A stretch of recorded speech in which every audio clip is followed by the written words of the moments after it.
and welcome to the Tavern Chat Podcast. I'm your host, Eric Tenkar, your bartender in the OSR, your main proprietor at the Tenkar's Tavern blog. With this episode, we kick off our Designers and Makers series of interviews, and as such, we have invited none other than our own BadMike, Mike Badolato, North Texas, Frog God Games, to be our first guest. Mike, how are you? Just fine. You pronounced my last name correctly. You must be from New York. Oh, either that or I'm still in talks from last night. Because trust me, if I tried to think about how to pronounce it, I probably would have fucked it up. Oh, and by the way, Mike, yes, we are a four-letter words podcast. Oh, yeah, that's good. That'll cut down. All right, so Mike, what we're going to be doing is we're going to start out with a series of questions and then go on from there. Are you ready, Mike? Let's do it. All right. Tell us about your first RPG experience. It was spring of 1978. I was in high school, and a friend of mine who just moved from Maryland to Texas. Texas didn't really have. It was kind of the outlier of RPGs at the time. It wasn't the Midwest, wasn't the West Coast, wasn't the East Coast. So I had never met anybody that played any kind of RPGs. And a friend of mine, Dr. Joe, who still comes to our con, I still know. Nice. Who wasn't a doctor back then. He was just a straight A high school kid. All right, so he's going to be a doctor. Kind of obvious, yeah. Yeah. So anyway, he came on one day and said, "Hey, you ever heard of this game called Dungeons and Dragons? We used to play it up in Maryland. It's really fun." And I was like, I'd never heard of it. So we went up to the local hobby store, bought the Holmes Blue Box, and bought the AD&D Player's Handbook. And then got back and read it, and he said, "Well, I'm going to run you through a game so you can, see what it's like." And so we rolled up characters, me and my brother and another friend of mine, and we went through B1 in Search of the Unknown. And we get the room we got to, kobolds attacked us and killed everybody in the party except for my fighter. And I was super hooked at that point. I was like, this is very cool. I really, really like this game. Nice. All right. That's a great way to get into the hobby. And a near total party kill, too. Yeah, that was okay because my guy lived, everybody else died. So I was like, that's pretty cool. Because now you can loot everybody's body. I was like, oh, this is a really cool game. I enjoy this. But yeah, that was it. So that was the first thing, and then after that, it was like that pretty much changed the course of my life in terms of I found this one game that I'd never heard of that I wanted to play all the time at that point. Every weekend for like the next 40 years, we wanted to play this game. There you go. I can understand that. All right. Next question. What is your go-to RPG system and why? It'll probably always be Dungeons and Dragons, just because that was the first one we started with. I really like a lot of systems. When I was a kid, we also played Villains and Vigilantes. That was our go-to superhero system. Call of Cthulhu was real popular in my circles, but it'll always be Dungeons and Dragons, just because that's kind of the 800-pound gorilla of RPGs, and that's the one we still, to this day, we still play. And the industry I work in now, that's the how that game goes, the industry goes. I firmly believe that. And now that 5th edition is so popular, it's trickled out to other systems, and the whole RPG industry is having a renaissance and doing really well. But it's because Dungeons and Dragons. Dungeons and Dragons drives the train. A rising tide lifts all ships. Exactly, and that's been through the history of RPGs. If you look at it, as popular as Dungeons and Dragons has been, that's how the whole industry as a whole has been. But I just enjoy it. I've always enjoyed. But what I first loved was Conan the Barbarian. I didn't read the Howard books first. I read the Marvel comic series, and I always wanted to play. And that's how it was pitched to me by my friend Dr. Joe. He said, "This is going to be this is like being Conan the Barbarian. You'll love this." And I was immediately hooked at that point. Cool. All right. Your next question. Race as class, yay or nay? I've never been a purist one way or the other. I mean, yeah, I guess so. I mean, I like BX. That's my favorite convention game because it's very easy to play. The rules are really concise. But either way, if you want resources class, that doesn't bother me. If not, doesn't bother me either. Okay, fair enough. Where do you stand on Save or Die? Yeah, sure. Let's do it. I love that show. Oh no, wait, you meant Save or Die. The Yes, not the podcast. Just kidding. No. I know. Yeah. I think. I think that's a part of the charm of Dungeons and Dragons. Is that it's not a game that coddles you. At least it used to be. I don't know. It's changed a little bit, but yeah. I'm all for Save or Die. Okay. And the last question before we start free ranging. What would the teenage youth think if they could see what you would accomplish in a hobby by this point in your life? He'd be absolutely wouldn't even. It would never have been thought that I would be running a convention and working with people that create the game that I grew up with. It would just that's unimaginable. I would have never in a million years imagined I'd be doing what I'm doing now. I just couldn't.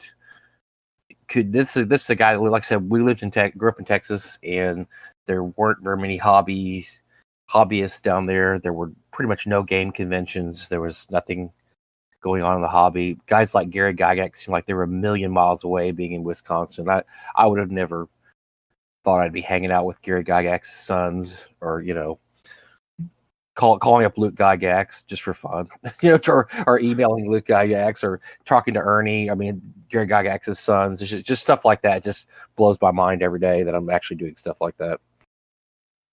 I believe me, I can relate to that. It never would I have dreamed that I'd be doing what I'm doing now. Back when I came into this hobby, or when I was 17, 18, and lived and breathed D&D. Never would have dreamed that we've gotten here. But now we're going to convention. If I'd have gone to just going to a game convention would have blown my mind back in the early 80s. I went before I went to North Texas. We're going to get to North Texas in a moment. My prior conventions was one at Columbia University, I think in 1985 or 86, and then Gen Con 25, which I believe was 93 or 94. That was it. So I had a long, like 20-year break before going to another convention after that, and that was North Texas. Now, you are one of the two main men behind North Texas. How many years now? Is it 10? This will be our 11th year, 2019. We just celebrated our 10th year. Me, Doug Ray, who's a friend of mine that I met online, actually at a collector's forum, and I started the convention back in 2009, and just as a get together of like-minded people in the area. Right. And we're doing our 11th year next summer. So your first year, how many guests did you have? We had 55. That was everybody. That was a kitchen sink. That was special guests plus attendees plus us plus whatever. There was 55 people. And last year, we had close to 500, but we had always decided to cap it at 500. We never wanted to run a big convention. We always wanted to run a kind of a family gathering, just people we knew, sort of, and invite a whole bunch of special guests, which we do. We have like 10% special guests, which is ridiculous. Believe me, I've noticed, and I love it. And we got the point now where we have a lot of special guests that just show up, that we don't even have to pay to show up. They just Dennis Sestair just drives up from Austin. And says, "Yeah, I want to come to your con. You don't have to pay me anymore. You don't have to buy. You don't have to get my room or whatever. I just want to come." Nice. Well, that tells you a lot about your convention. Yeah, Doug always thought he wanted to have he always thought that'd be cool if we had kind of an industry get together. And the origins of the con were I went to my first Gen Con ever in 2008, and then went to my second one in 2009. And I would come back just telling Doug how what a great time I had, and say, I didn't even play in any games, organized games. I just hung out with friends, and we just had pickup games. And I went to the auction. I did this and that. It'd just be so much fun to have something like that. And so the year 2008, he invited a bunch of people over to his house, probably about maybe a dozen, not even maybe half a dozen people, and we hung out and kind of just. He said, "Man, this would be really cool if we just actually did a convention." So this would never happen now, but literally like in February of 2009, we said, "Hey, let's have a convention in June." Damn, that's a quick turnaround. That's one of the reasons we only had 55 people, though, because it was just close friends and people on the AKM, which was the forum that we both belonged to, the collectors forum. And we thought, well, let's just get guests that are close by because we don't really want to pay anybody to show up. So at the time, Janelle Jaquays lived in the area, and so did Dennis Astaire lived in Austin. Dennis Astaire is the creator of the Druid class, Bunnies and Burrows creator, and just sword bearer. It's on my shelf as I turn around. One of my favorite games from my youth that I never ran, but I did use the Dwarven Halls Adventure for D&D. Dennis had a bunch of bullet points, and he was also a engineer who worked for Coleco, of all things, and worked with Jaquays with the Coleco, so they actually knew each other. And then Steve Marsh, who was actually Steve Marsh didn't come our first year though, but he lived in the area, and we had met him before. But then at the last minute, Doug says, "Let's just invite some kind of big names." So he called up Rob Kuntz, Tim Kask, and Frank Mincer. And they pretty much said, "Yeah, if you pay for us to come, we're there. We don't care that you're this tiny little show in Texas. We'll be there." And I knew all three gentlemen just kind of peripherally, right? So yeah, we had and then Matt Finch. I got Matt Finch called. I called him up. I had knew this new game called Swords and Wizardry, and the guy that created it was in Houston. I'm like, well, he could just drive up. He's not that far away. And so called him up, got him to come up and run a game. And that was actually, ironically, that was the first convention he ever ran a game at, which I didn't know at the time. I thought he was this grizzled convention veteran. Because he wasn't standing on tables back then? No, he wasn't. He was not standing on tables. This is pre-standing on tables. We actually, the funny story with Matt is, so I called Matt and said, "Come up," because I thought, this is this guy who knows what he's doing, because he created this game called Swords and Wizardry, and he wasn't with Frog Guy Games at the time. He was doing his own company, Mythmere Games, and he shows up. He said, "Oh, I hope I do okay, because I've never actually been to a convention before." I was like, "You never been to a convention or ran a game or anything?" He goes, "No, I've actually never even ran a game for people that weren't my friends." I'm thinking, "Oh God, this is gonna definitely just absolutely crash and burn with that." But no, he ran a great game. He ran his adventure Spire of Iron and Crystal, and everybody at the table was absolutely hooked. So we saw the future of RPGs was right there, Mr. Matt Finch. Nice. Now you can't go to North Texas without bumping into somebody from the industry, from the old days of TSR. It's a beautiful thing. Yeah, we just kind of wanted this little intimate group, kind of relaxicon, and that's what we have here. Year 11, we have a lot of people who just want to show up and just hang out, and we got a lot of the movers and shakers in the industry. We're more quality than volume, I guess you'd say. And we never wanted to run a big convention, and we were never interested in running a large convention. But we've got a lot of notoriety in the convention scene at this point. People that I never at this point, people I've never met or heard of will stop me at conventions, because we attend Gary Con, Gamehole Con, and some other conventions, larger conventions, and talk to me about my convention. That I just think that blows my mind that they know what North Texas RPG Con is. Well, I mean, personally, like North Texas was the con that brought me back to going to conventions, and as you well know, my wife Rach went with me because initially it was supposed to be Joe the lawyer, but financial reasons he couldn't make it, and Rach had planned out all these things that she was going to do that was not con related. And by Friday afternoon, she was already telling me, "We're coming back next year." And that was all because of con-related stuff. It's all because of the people and the gaming. And that's huge. My wife is not by nature a gamer, but she certainly is one now. Well, and also we were lucky because she played some really good games that first day. I wasn't stupid. Gamer. She's in some couple of really, really fun games, so that helped quite a bit. Well, I've said this elsewhere, but her first game was Tim Schneider's was running Time Master. Oh, and he's great. Yeah, his stuff's awesome. And when I saw his Time Master, I was like, all right, I played this. I ran this back in my earlier days, but it's not on most people's radar. So I said, you know what? It's a good choice for Rachel's first game because aside from probably Tim and myself, nobody else is going to feel comfortable with the system. And I was kind of right. So she didn't. The reason that game's not around anymore, by the way. Yeah.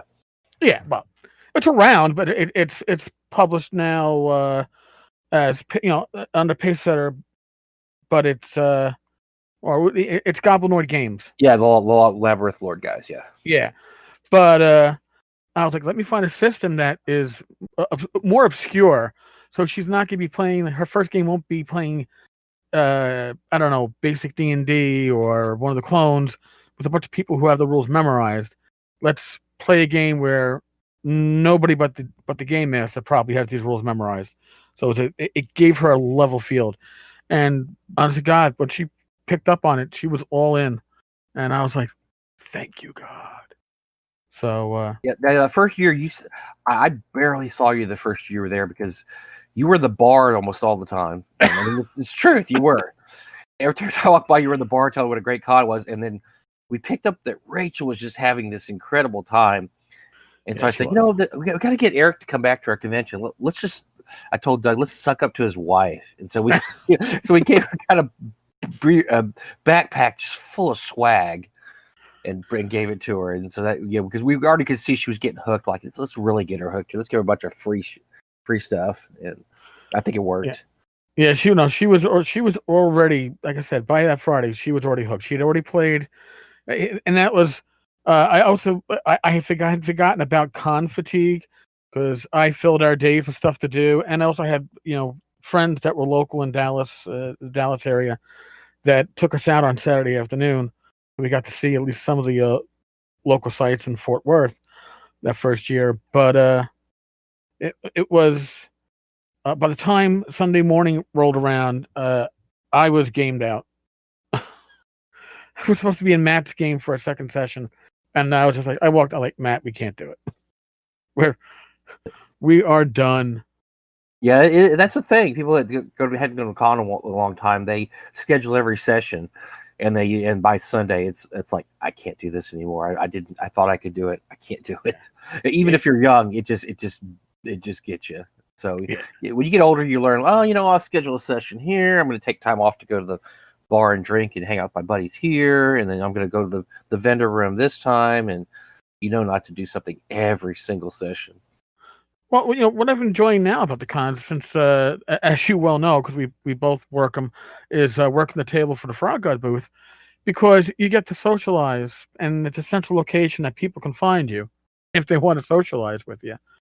And you and I like that. We're I wouldn't say we're attention whores, you and I, but we can talk. You get us talking, yes. Man. That's it. We're off to the races. So doing what we do for Frog Guy, which is working their booth at different conventions, is perfect for us. That allows us to socialize and talk about product and just hang out and meet people. A lot of times you meet people you've only met online. You've never met them face to face. And people tend to know us or know of us more so than we know them. So you're right. Getting that face-to-face contact, that handshake, putting a face to an online handle is a beautiful thing. Yeah, and I've actually I've been buying, selling, and trading RPGs online since 1994 when I got first. AOL had the AOL forums. We used to be. It's kind of like Facebook is now. You went on these forums and you could post lists. You could talk to people. Not in real time. It was all text chat. Right. But I would post stuff for sale, and so I would meet people all the time that I didn't see till years later when I actually started going to conventions. These people I've met like in the mid '90s. A buddy of mine, Matt Roberts, was the guy that I sold stuff to on Usenet back in the mid '90s, and we didn't meet till 3 years ago, 2 or 3 years ago. We finally met, and I have a lot of friends like that.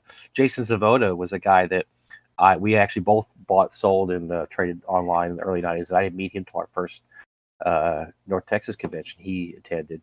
So that was kind of cool seeing people that because I've kind of I had one foot in the industry, I guess, that long ago, since '94. Yeah. And then being able to meet those people. That's where I first met Frank Menser. It was online too. And so, going to conventions is great because you get to see these people face to face that you would have never come in contact with otherwise. Yeah, and North Texas is certainly the place to meet people in the industry. You'll see the same people for the most part at Game Hall like GaryCon, but because those places, those cons have 3, 4, 5 times the number of show attendees, but your opportunity to speak to somebody is greatly reduced. At least getting quality time. I've gotten quality time in with Frank, with Merle, with Dennis Astaire, with Tim Kask. All this stuff happens at North Texas. Uh, Other cons, it's a high and by usually. Yeah, that's one of the things we looked for when we create our convention, was that we wanted that exact atmosphere that you could just eat lunch with these guys, eat dinner with them, hang out, and then that's what happens a lot. There's a lot of lasting friendships that form in our con with professionals and some of their guys that game with. I remember Steve Winter, who's been a designer for TSR since the 80s and still has contracts with them. He became friends with a bunch of guys that come. We have a bunch of law enforcement from West Texas that come to our con every year, and they actually flew him out for a weekend a couple years ago just so he could run games for them. They paid for his plane ticket Nice. and his hotel room just to have him come out. So he became buddies with them. I think they played Marvel superheroes and Boot Hill, and I can't remember what else, but that's the kind of friendships that form among some of the special guests and some of the gamers, because it's just it is a small intimate convention. It's not like a lot of other conventions where people are just so busy and they have things to do. I mean, you understand, and then also their attention divided among 5,000 people, not among 500 people. Well, so now, Mike, I think we're probably coming close to the end of this. Now, do you have anything that you're, dare I say, looking to pimp aside from North Texas, which of course? Well, in the last year or so one of the let me tell a story here. So Matt Fitch came our first year, and a couple years later, his company was actually bought out by Bill Webb of Frog God Games. And at the time, Bill Webb was big in the industry because he had, with Clark Peterson, had started a company called Necromancer Games, which was huge when third edition came out in the early aughts. And he and Clark had parted ways, and he had created a company called Frog God Games. And they hired Matt and also brought his Game Swords and Wizardry board. So he told Bill, he said, "You got to come to this little con. You would love this con." Bill's like, "I don't do cons. They're just too big. It's a mess and this and that." And he's like, No. You got to come to this con because this is the kind of con you're going to like." And so our third con, Bill came and had the most absolute incredible best time ever. He was just raving about our con. What a great time he had. At the time, Frogger Games was not was a smaller company. They had a few publications. So anyway, fast forward to now, Frog God became sponsored our con. They've sponsored our con for like the last 7 or 8 years. They've been one of the sponsors. And he and his family and their entire company come to our con. It's their annual stockholders meeting. They have that at our convention. So we're really good friends with the Frogs. So anyway, over the years, I've just gotten to know them really well, know everybody in the company, and as you do too. Yep. And a friend of mine that I didn't know at the time, Zach, my brother from another mother, Zach Glazer, came to his first con year 4. And so I met him there. Well, he ended up, he had a couple of Kickstarters that he ran for his company, Lesser Known Games, which are, if you can find them nowadays, are great box sets. Whisper and Venom, Death and Taxes. Yeah, really, he did an incredible job on those. Anyway, they scooped him up to work for their company because they need a business guy. This guy is a business guy. He's a smart dude, and he's creative and he's funny. He's a great guy in the industry. And so he kept telling, he was also doing customer service for him. And he said, "Man, I can't do this customer service and all the stuff I'm doing." And I would just give him a hard time constantly, just laugh at him. And then last year, about this time, or maybe a little earlier, he said, "Why don't you do customer service for us?" He said, "You love customer service. You were in customer service your whole life," which I was. And you've done, I worked at a job where I drove about 100,000 miles a year for 13 years because I did customer service. But that was high pressure customer service. This is easy. You just have to answer emails. You'd like to talk to fans. You'd love this job. And we'll do this for you. We'll pay you. We'll pay you. I don't need money. I don't need, oh no, we'll pay you this, that. So I started doing it, and they sucked me in, man. They got me in, and so we started going to cons with them. We did Gary Con and Gamehole Con with them, and I became an employee a year ago for Fraud God Games, and so now you and I both we pretty much have to go to all the cons. They just absolutely tricked us into becoming one with the frogs. Well, yeah. Before you know it, you've been assimilated.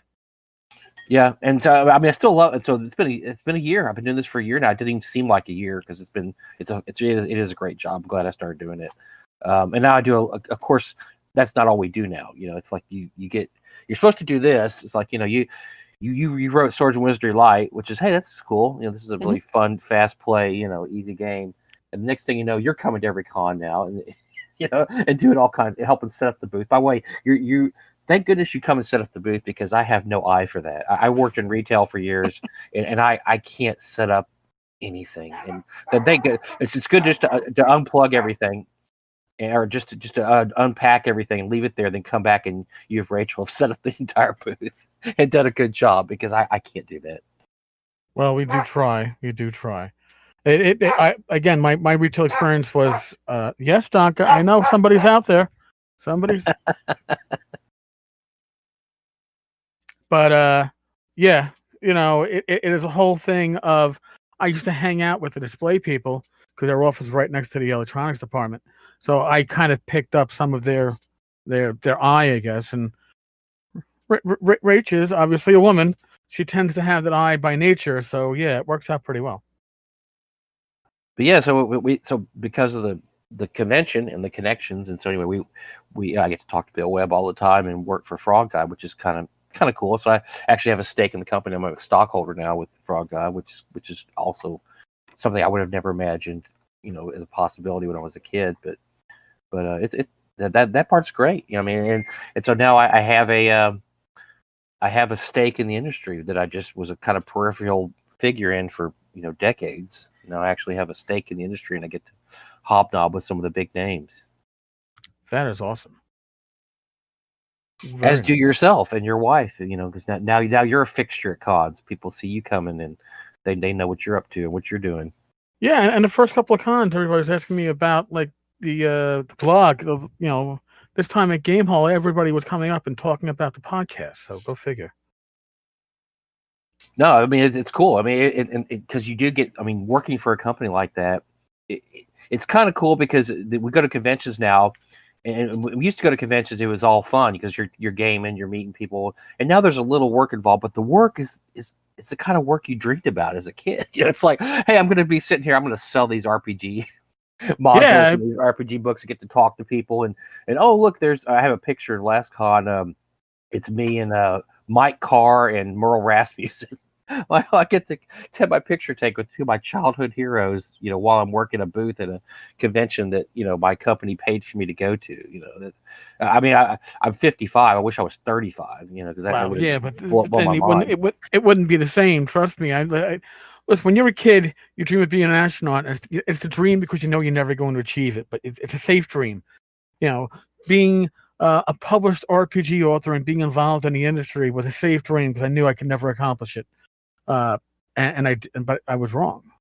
I'm here. You're here. Yeah, I mean, but none of us are.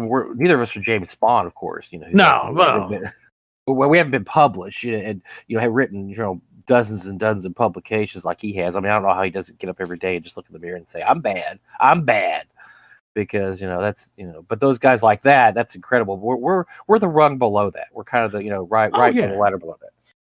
I have to be involved in many different things just to come even close to what their skills are, nice and focused. I don't have focus skills. I just have jack of all trade skills.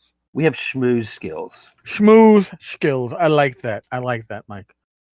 Well, that's something like we can do. That old guys like us can talk a lot. We can. That's evidence today.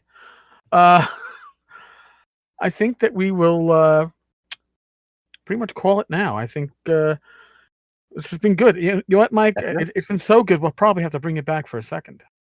Yeah, like I work at home now because of whatever. I don't know, because my wife makes all the money in the family and I get to stay home. Right. But no, so yeah, I'm at home. Just let me know anytime. All right. I had a great time. This is awesome. Well, Although I hate talking about myself, we need to talk about somebody else next time. Let's both. all right. Well, yeah. Maybe next time.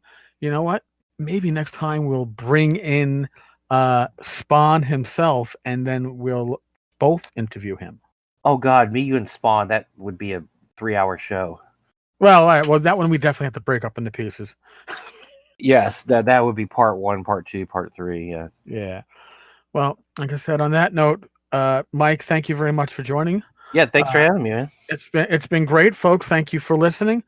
As always, stay safe, be well, God bless, and we will, or at least I will, talk with you all tomorrow. Later.